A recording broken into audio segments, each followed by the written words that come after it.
The Boston Celtics, undoubtedly the most storied franchise in the history of professional basketball. 16 NBA championships, 24 Hall of Fame players. They were teams built on respect, trust, and sacrifice.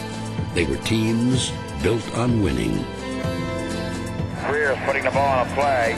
He gets it out deep, and Havlicek steals it. Over the stand goal. Havlicek stole the ball. It's all over. It's all over. Now a new generation of Celtics has emerged. Players with all the potential, but none of the championship glory. The question now stands, can this team, the 2008 Boston Celtics, reach the lofty heights of their predecessors? Or will their dreams ultimately go unfulfilled? Living up to one's past is not so easy to do.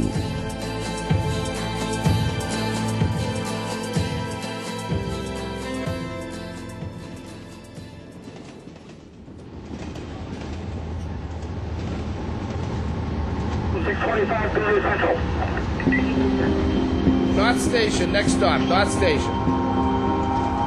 Oftentimes when a new team would come in, one of the first things they did was look up at the rafters, and you could see them experiencing something that they hadn't experienced in any other arena, because it's quite an awesome thing to look at all the banners and realize that this is where great basketball was played and a lot of historic things happened here.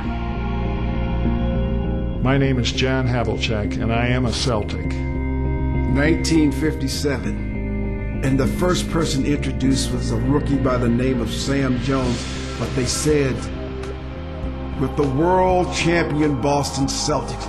And I come running out on that court, man, I felt like I was in heaven. And when they turned on the lights, I almost wetted my pants. I had never seen so many people in my life. So in Boston, those championships, we felt we had an advantage on everyone that we played. My name is Sam Jones, and I am a Celtic. We'd go out on the floor and warm up, and I'd go through the drills, and I'd look down the other end. The other team would be warming up, and invariably there was 2 or 3 guys that instead of shooting would be down looking at us warming up at the other. We knew psychologically we had them. My name is Bob Cousy, and I'm a Celtic. The reputation had grown to the point we were the fastest gun in the West, man. We walked in that bar and, everyone would whisper and say, God, that's the Celtics, that's the Celtics.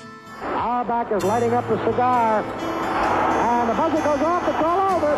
The Boston Celtics are once again the world champions. Even after we started winning championships, we'd win, and we'd come back 8 months later or 6 months later and say, all right, kill, win again, win again. Cousy's got the ball. He throws it straight up in the air. It's all over. They've won it again. None of us boasted about it, but we knew how good we were. And we were at the top of the heap, and God, that's the best, most satisfying feeling in sports, and that's what the Celtics are going through this season.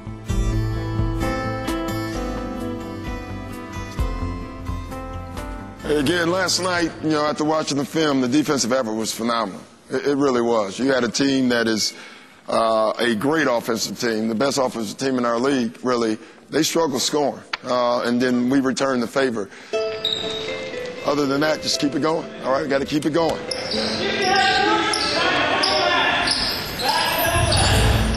With the Celtics' unmatched success this season, it's become easy to forget that it's been 22 years since Boston fans last saw a champion. For just days after winning it all in 1986, the franchise's good fortunes would undergo a dramatic reversal. The Boston Celtics select Len Bias of the University of Maryland. There he is, Len Bias. Before he got a chance to put on a Celtics uniform, number 2 pick Len Bias passed away. There was just an unrelenting string of bad luck that began with Len Bias. Starting with that, it seemed as if nothing went their way. Age would eventually catch up with the champions of the 80s. and they'd never again recapture their magic. Another star would rise in Boston, only to see his life and career tragically cut short. Celtic pride was tough to come by in the 90s. Things did not get any better when a cherished lottery prize and hope for a brighter future sadly slipped away. The fans have been sitting on their hands for 22 years without anything to cheer about. Just mediocrity. Even in Boston, nobody really cared that much. And last year, the situation hit rock bottom.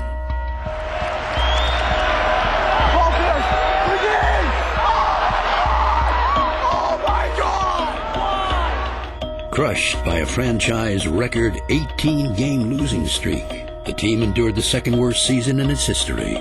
Soon, all eyes were on general manager Danny Ainge and head coach Doc Rivers, who seemed to have run out of answers. It's tough to be in a position where you're in the middle of the pack all the time, and things could get better in 4 or 5 years, but people want results now. I was hurt for many, many years, but they were still my team. And I got a lot of people talking about us. It didn't make any difference. One day, we're going to come back.